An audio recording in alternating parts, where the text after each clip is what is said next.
আসসালামু আলাইকুম রহমতুল্লাহি ওবারাকাতু। সঠিক পথ চ্যানেলের সম্মানিত দর্শকবৃন্দ, আপনার জীবনে অনেক নামাজ কাজা হয়েছে। কাজা নামাজ কিভাবে আদায় করবেন এবং তার নিয়ত কি, এই দুইটি বিষয়ে আলোচনা করব। আলোচনার শুরুতে অনুরোধ করব, আপনারা যদি ভিডিওটি দেখে থাকেন ভালো লাগলে লাইক দিবেন। পরবর্তীতে এমন ভিডিও পাওয়ার জন্য সঠিক পথ চ্যানেলটি সাবস্ক্রাইব করে পাশে থাকা বেল বাটনটি চেপে রাখবেন। চলুন আমরা বিষয়গুলো ভালোভাবে জেনে নিই। আপনার জীবনে ফজর, জোহর, আসর, মাগরিব, এশা এই ৫ ওয়াক্ত নামাজের বিভিন্ন সময়ে নামাজ যে কোনো সমস্যায় পড়ে হোক ছুটে গেছে। এখন আপনি চাচ্ছেন আপনার সে ছুটে যাওয়া নামাজগুলো আদায় করতে। আপনি সর্বপ্রথম একটা ধারণা করে নেবেন কোন নামাজটা বেশি আপনার ছুটে গেছে। যদি এমন হয় যেদিন ছুটছে তো সবগুলোই ছুটছে, তাহলে তো সমান সমান, মানে ৫ দিন ছুটলে ৫ ওয়াক্ত নামাজ ছুটে গেছে, ৫ পাঁচা ২৫ ওয়াক্ত এরকমভাবে।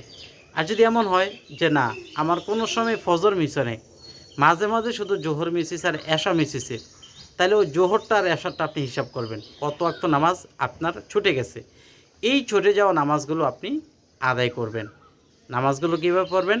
ফজরের নামাজের পরে, মানে ফজরের আজানের পরে, ফজর নামাজ পড়া পর্যন্ত বা ফজর নামাজের পরে আপনি যে কোনো ধরনের নামাজ পড়তে পারবেন না, নাম্বার ১ টাইম। এরপরে যখন সূর্য উদয় হবে, ক্যালেন্ডারে দেওয়া আছে সূর্য উদয়ের যে টাইম ১৫-২০ মিনিট, ওই টাইম আদায় করতে পারবেন না। ২, ৩ নম্বর, সূর্য যখন মাঝ বরাবর থাকে ১২টা ১২:৩০ দিকে, তখন আদায় করতে পারবেন না।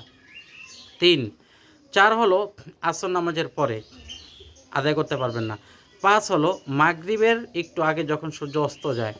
তাহলে এই ৫টা সময় আপনি কাজা নামাজ বা অন্যান্য নামাজও আপনি আদায় করতে পারবেন না, শুধু ওয়াক্তিয়া নামাজগুলো আদায় করতে পারবেন। তো আপনি কাজা নামাজ তাহলে কখন পড়বেন? জোহরের পরে, এরপর মাগরিবের পরে, এশারের পরে, তাহাজ্জুদের সময় বা রাতের গভীরে, যখনই ইচ্ছা আপনি পড়তে পারবেন। জোহরের নামাজ মাগরিবের পরে কাজা আদায় করতে পারবেন, মাগরিবের কাজা নামাজ এশার কাজা, মানে এশার নামাজের পরে কাজা আদায় করতে পারবেন। ওইটা আপনাকে মানে সিরিয়াল মেনটেন করতে হবে না যে মাগরিবের নামাজ মাগরিবের পরে, এরকম না। এরকমটা করতেও পারেন, আবার এর বিপরীত হলেও সমস্যা নেই। আপনি যদি চেষ্টা করেন যে মাগরিবের পর আপনি সময় পাইছেন, জোহরেরও কাজ আদায় করতে পারবেন, মাগরিবেরও আদায় করতে পারবেন, এশারেরও আদায় করতে পারবেন। এটা হলো আপনার নামাজ আদায় করার সিস্টেম। আপনি গণনা রাখবেন যে আপনার মাগরিব কতদিন ছুটছে, যতটা ছুটছে অতটা আপনি আদায় করবেন। এখন আসে নিয়ত। নিয়তের ক্ষেত্রে এসে আপনাকে যেটা করতে হবে, আপনার জানা নাই যে আসর নামাজ কত ওয়াক্ত কামাই গেছে। অনেক সময় আপনি ঘুমিয়ে থাকেন, আসর নামাজ পড়তে পারেন নাই। এখন যেহেতু জানা নাই, তাহলে কি করবেন?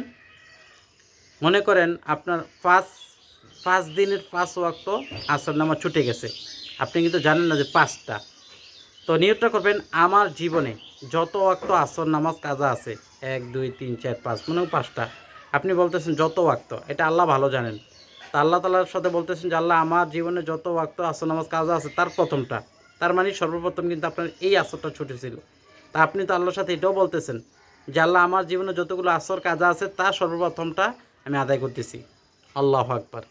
তাহলে আপনি আসরের সর্বপ্রথমটা আদায় করে ফেললেন। এখন যা আছে তার তো আবার একটা সর্বপ্রথম আছে। এখন যা আছে তার তো একটা সর্বপ্রথম আছে। তাহলে এখন আবার আপনি কি বলবেন? যে আমার জীবনে যতগুলো আসর নামাজ কাজা আছে, ওইটা তো কাজা ছিল, আদায় হয়ে গেছে। এখন বলতেছেন যতগুলো কাজা আছে, এতগুলো কাজা আছে, এর মধ্যে সর্বপ্রথম কোনটা? এইটা। তাহলে আমার জীবনে যতগুলো আসর নামাজ কাজা আছে তার সর্বপ্রথম আসরের ফরজ নামাজ আদায় করিতেছি। আল্লাহু আকবার। এটা আপনার শেষ হয়ে গেল। এখন যেগুলো আছে আবার যে কোনো সময় আপনি আদায় করেন, এভাবে বলবেন, আমার জীবনে যতগুলো আসর নামাজ কাজা আছে তার সর্বপ্রথমটা আমি আদায় করতেছি। আল্লাহু আকবার। এইভাবে আপনি আদায় করবেন। এরপরে আমার জীবনের যত আসর এইভাবে আর কি, মানে এটা এই নিয়তটা একই। আমার জীবনে যত আসর নামাজ কাজ আছে তার সর্বপ্রথম আদায় করতেছি। আল্লাহু আকবার। এইভাবে আপনি নিয়তটা করে করে নামাজটি আদায় করবেন। মুসাফির কোথায় যে যদি আপনার নামাজ কাজা হয়ে থাকে, তাহলে সেটা আপনি বাসা বাড়িতে আদায় করলে সম্পূর্ণ করবেন। যদি আপনি মুসাফির থাকা অবস্থায়, মনে করেন আমি চাঁদপুর থেকে ঢাকা আসছি, ঢাকাতে আইসা আমার ফজর নামাজ কাজা জোহর নামাজ কাজা হয়েছে, তো জোহর নামাজ তো আমি এখন ২ রাকাত পড়ব, যেহেতু আমি মুসাফির, ৪ রাকাত পড়ব না। তো ২ রাকাত পড়ব আমি মুসাফির অবস্থান, আমার ৪ রাকাত ২ রাকাত না, এটা তো আপনারা জানেন। তো তো 2 রাকাত পড়লে নামাজটা আমার কাজা হয়েছে কি মুসাফির অবস্থায়। আমি যখন মুসাফির অবস্থায় এই কাজাটা আদায় করব, তখন আমি ওই 2 রাকাত পড়ব। কিন্তু আমি যদি মুসাফির অবস্থায় নামাজ কাজা করে দেশে চলে যাই, মুকিম হই, তাইলে আমি কিন্তু 2 রাকাত পড়লে হবে না, আমাকে 4 রাকাত পড়তে হবে। তাহলে মুসাফির অবস্থায় নামাজ কাজা আদায় করলে মুসাফির যে কসর আদায় করে কসরই আদায় করবে। আর যদি মুসাফিরের নামাজটা পরে মুকিম হয়ে আদায় করে, তাহলে তাকে সম্পূর্ণ নামাজটা আদায় করতে হবে। আশা করি আপনাদেরকে বুঝাতে পারছি।